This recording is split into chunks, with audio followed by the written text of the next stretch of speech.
Hello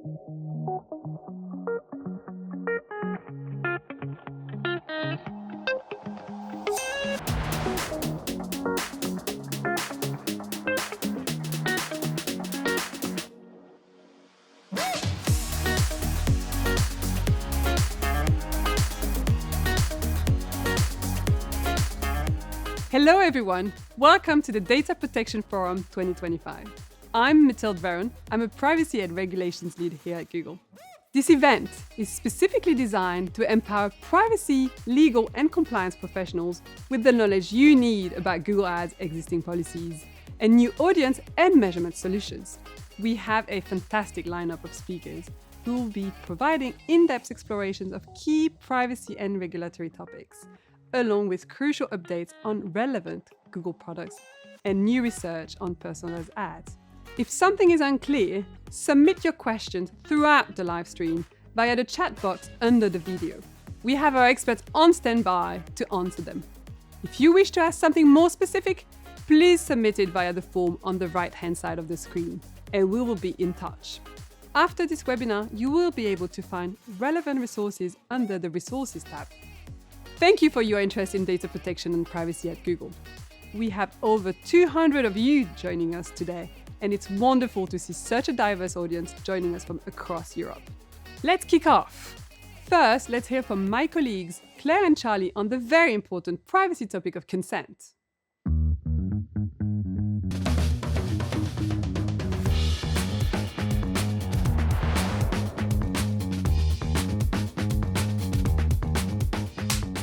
Hi, I'm Claire Norburn, Regulations Lead from our EMEA Go-to-Market team.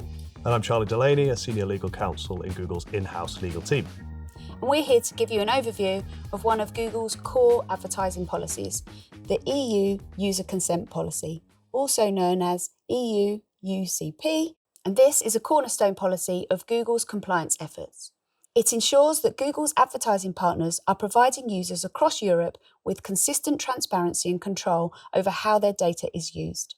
Now, the first thing to say about this policy is that it's not a new one. It's been in place since 2015. Aside from the major update back in 2018 in response to GDPR coming into effect, the policy has not had any other significant changes. From a compliance perspective, the policy is incorporated into the terms for many of our advertising services and products such as Google Ads and Google Marketing Platform, and our advertising partners make contractual commitments to comply with it. The policy has always applied in respect of users who are based in the UK and in EMEA, and since September 2024, the geographic scope of the policy was extended to cover users who are based in Switzerland too. So what does the policy require? Well, the policy is designed to cover consents for two primary areas, the use of cookies and similar technologies, and also for the processing of users' personal data.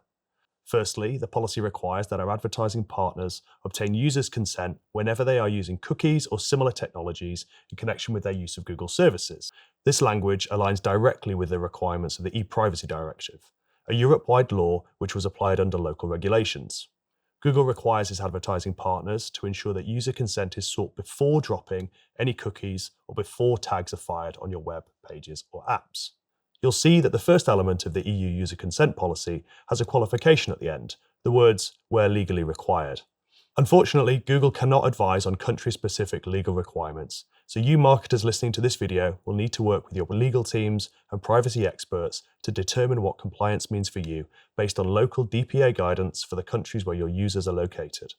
Secondly, Google requires our advertising partners to ensure that users consent to having their personal data processed in connection with any of Google's ad services, which involve personalized advertising.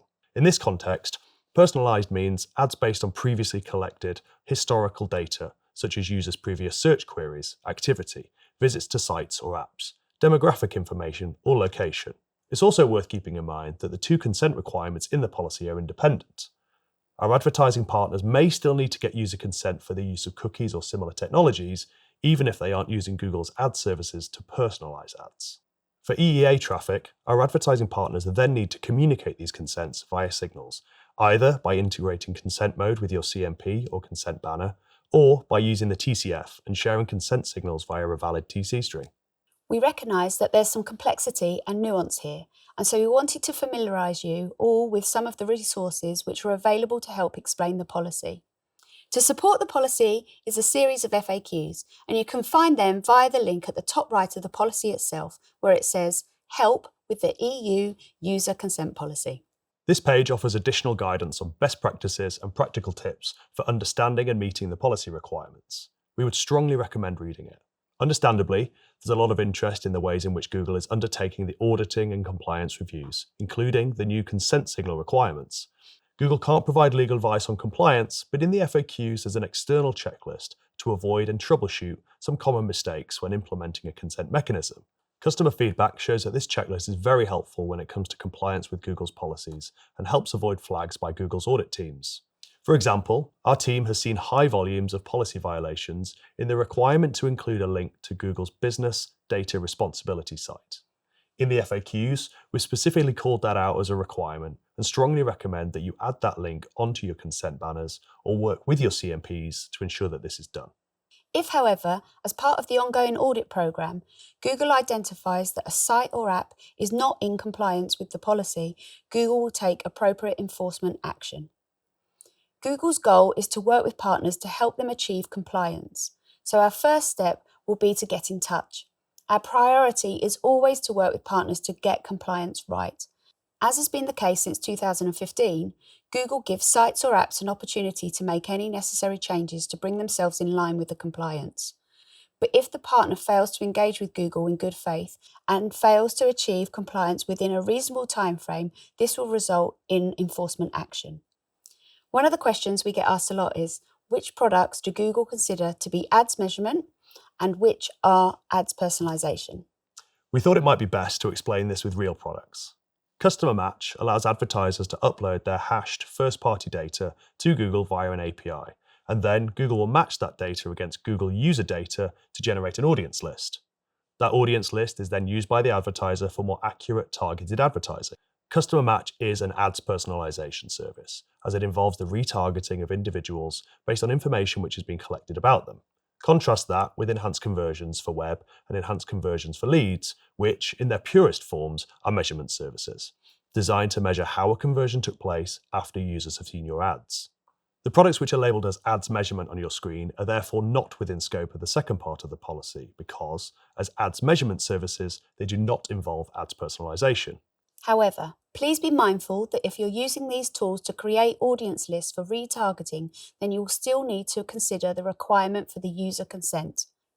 Finally, seeing as we're talking about products, it's worth pointing out that some of these have their own specific policy requirements, which are in addition to the overarching requirements of the EUUCP.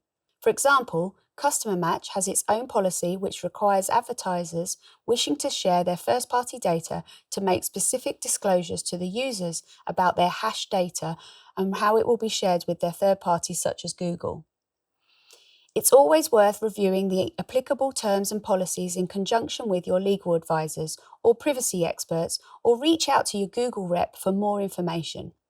Hopefully today's session has given you a better understanding of what Google's EU user consent policy is, what the consent requirements are for users in the EEA, the UK and Switzerland, and also given you some more detail about how that policy is enforced. For additional resources on how to comply, ensure you speak with your legal and compliance teams, and if you require further information, then please speak with your Google account manager. Thank you. Thanks for listening. Now handing over to our colleague Manisha.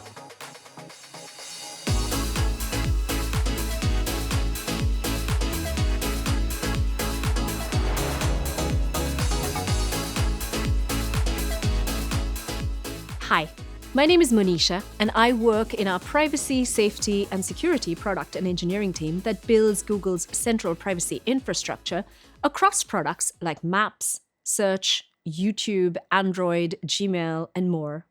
This team is also the home of the Data Protection Office at Google. Now, as a team nested in the product and engineering organization, we often look to technology to solve our data and privacy challenges. Over the last decade or so, Google has invested in privacy-enhancing technologies, or PETs, as we believe they're a powerful suite of tools that could enhance an organization's ability to be private by design. They balance the need to prioritize user privacy and utility at the same time. So what exactly is a pet? Put away those thoughts on dogs, cats, and lizards. Pets are in fact an engineering toolbox that can safeguard and enhance privacy and security.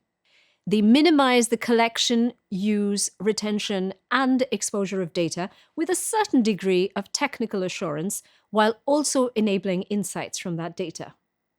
So, by correctly using pets, you can obtain insights from datasets without compromising the privacy of the people behind the data. Now, if this sounds too far-fetched or technical and something you want to throw over to your engineering and product teams, think again. As a data protection officer or someone working in the legal team, depending on how they're used, pets can actually help you comply with GDPR's data minimization principle, help you demonstrate privacy by design, and add an appropriate level of security to your data processing.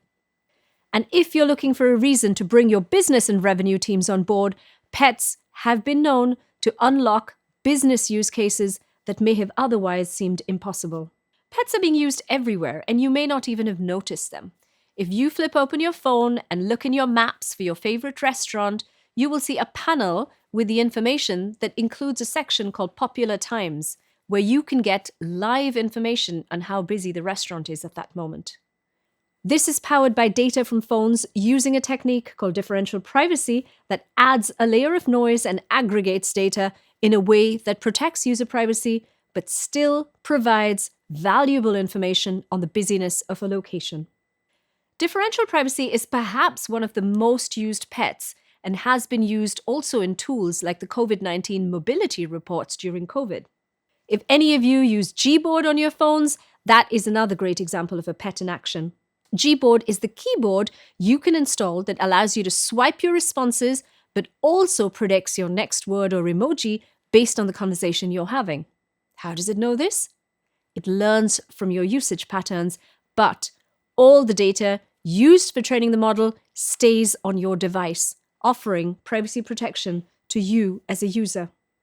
However, we should note that pets do have their downsides. They're not a silver bullet to solve all data protection requirements. The mere use of a pet does not ensure user privacy. How a pet is used in combination with other pets and the right use case determines the success of a pet. And with the rise of AI and the need to be extra thoughtful about how we process data, there is a fair amount of pet washing out there that you may need to watch out for as you embark on this discovery process. Before I go, I just wanted to reiterate that pets are a great tool to consider if you are looking at technology to help you with data protection.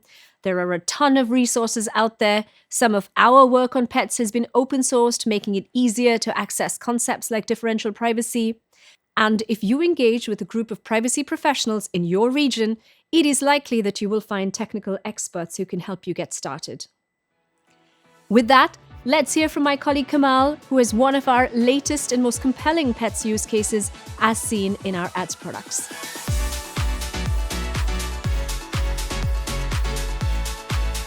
This is a critical inflection point. We can create a safe ecosystem for data sharing to actually happen without it ever crossing a trust boundary. I'm Kamal Janardhan, and I lead a team of product managers here at Google. We're excited to introduce a privacy-enhancing technology that keeps data more private and drives performance. This technology is called confidential computing. Confidential computing has been around for a while, and it's been used in highly regulated industry where the need was so great. So think finance, healthcare, right? Highly sensitive data that needed to be protected.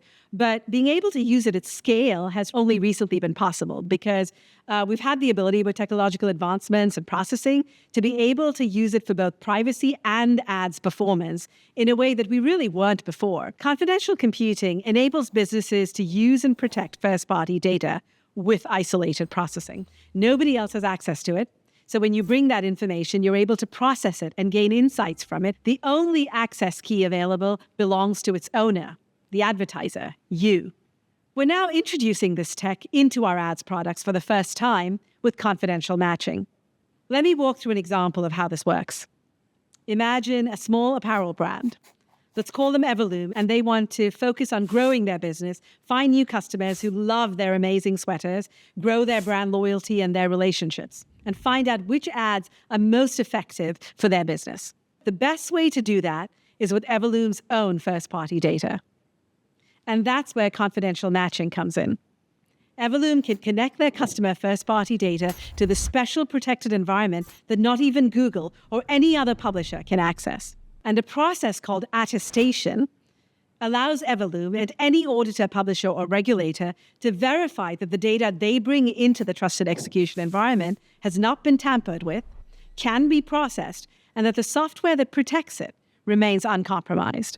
Think of it like getting a receipt that gives you peace of mind for how your data is leveraged. Google has built all of these privacy protections now directly into our ads products. It would work for any business, advertiser, or publisher, big or small, and requires no additional action to get the benefit. We are sharing the architecture across the ads industry, and this is because we believe that the rising tide raises all boats. Google is working with policymakers, industry leaders, and partners to make technologies like confidential computing a new standard for personalized advertising. Our hope is to democratize safe and effective access to first-party data. The future of advertising can be private and safe for consumers, and more effective than ever for businesses and publishers. To learn more about how confidential computing supports a more private future, to give us feedback as we build the shared ecosystem together for digital advertising, you can read this paper that our team has written.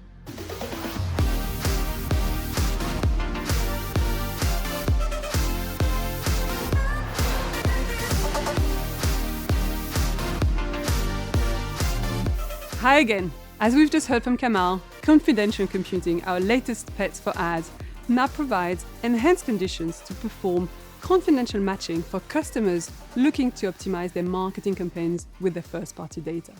It provides them with additional technical guarantees and auditing capabilities.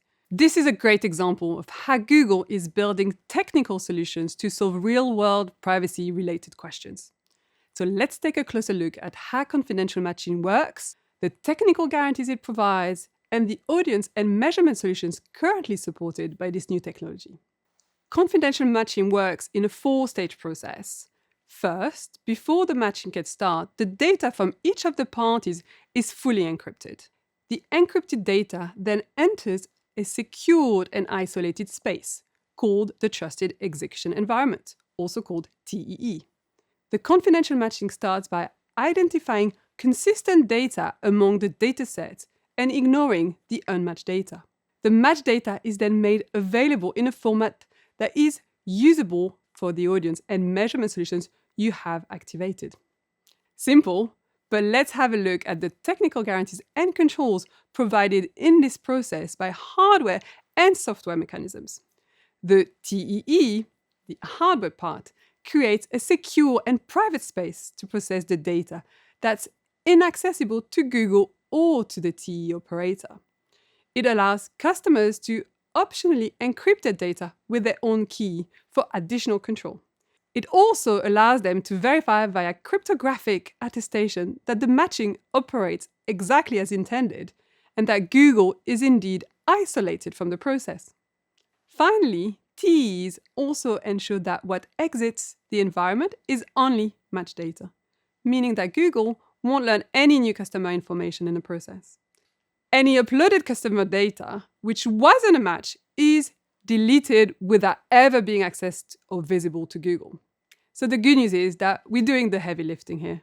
And while confidential matching doesn't change how our existing solutions work, we are pleased to share that it is now available for enhanced conversions for web and for customer match via Google Ads Data Manager. We're looking to expand it to more solutions in the future. If you'd like to get more technical details about these products, please request our one-pagers via the form on the right-hand side of your screen. And to evidence our commitment to industry-wide privacy-preserving technologies, Google is open sourcing this technology to ensure that it's more widely available. Without further ado, I will hand over to Seb from Public First, who will share fascinating research conducted by his team last year.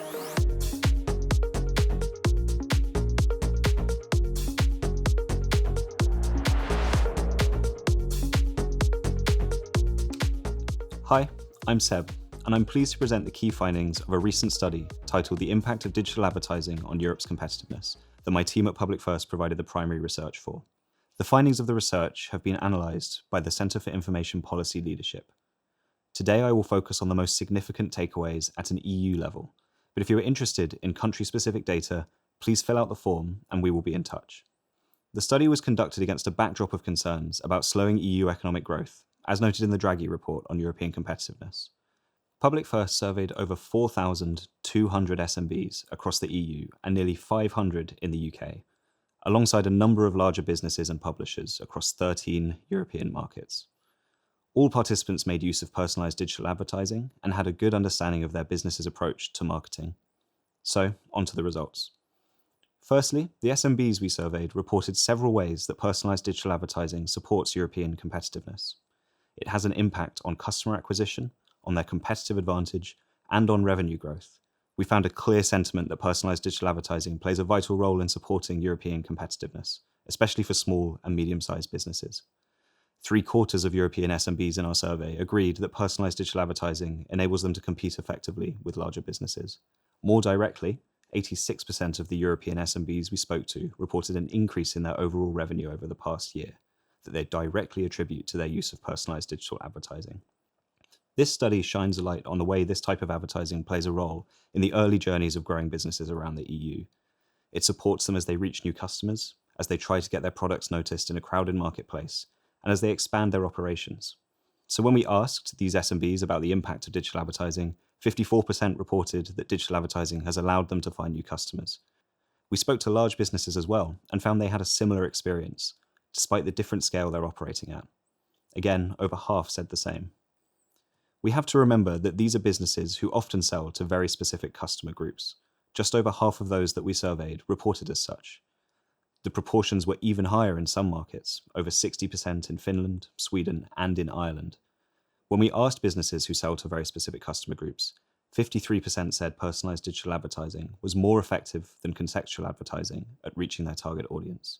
Downstream of this, respondents reported that these ads are more effective when it comes to improving brand recognition and ROI. And these customers and potential customers do not have to be nearby. 1/3 of European SMBs reported that digital advertising helps them to market their products or services in new markets or regions. As one B&B owner in Italy put it, they would not even be able to reach their foreign and non-region customers without digital advertising. Alongside this, the study showed how helpful SMBs find the ability to measure ad performance. Over 1/3 of those we surveyed reported that ad measurement tools have improved their overall advertising ROI. One manager in Germany described advertising without this ability to measure effectiveness as driving a car in the deepest fog, pointless. That leads us neatly into our second key finding, which was how disruptive removals of personalised advertising would be to SMBs we surveyed. If personalised digital ads could not be used, 38% anticipated an increase in their marketing costs, and 46% predicted a decrease in their revenue. The reported knock-on effects were also substantial. Around half of SMBs and large advertisers claimed that they would increase the prices of their products and services if they could no longer use personalised digital advertising. Others indicated that they would consider reducing staff headcount, relocating, or reducing offices and facilities. Our study also involved us looking into the views of publishers and was revealing in its implications. Personalised digital advertising currently supports a lot of the freely accessible online content, things like news articles, blogs, video content, even checking the weather for free. Whilst the study did not explore the attitudes of the users of this content, we did explore the views of those who produce it. We found that 44% indicated they would decrease content production without the revenue generated from personalised digital advertising. And if such advertising was not accessible, these publishers expected to have to rethink their business model, in some cases substantially. The research reveals that over half of publishers would adjust their business model by introducing paywalls to compensate for the loss of personalised advertising income. And 3/4 reported that they would increase the number of ads shown to users if they were unable to use personalised digital advertising. Some publishers explained how they felt personalised ads more seamlessly integrated with their content, and broadly were less likely to irritate or fatigue their customers.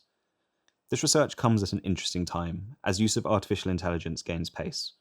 We've conducted research with a range of enterprises into the ways that AI is impacting or is anticipated to impact their business, and a pretty consistent picture across industries is emerging.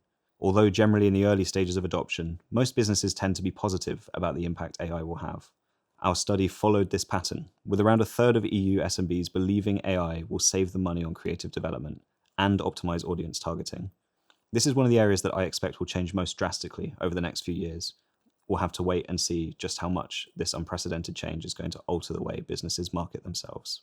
So, to tie this together, this study gives us substantial insight into the ways in which European and UK SMBs, larger advertisers, and publishers are using personalized digital advertising. It shows that it plays a role in helping SMBs to compete with larger entities, drive revenue growth, and effectively connect with their target customers.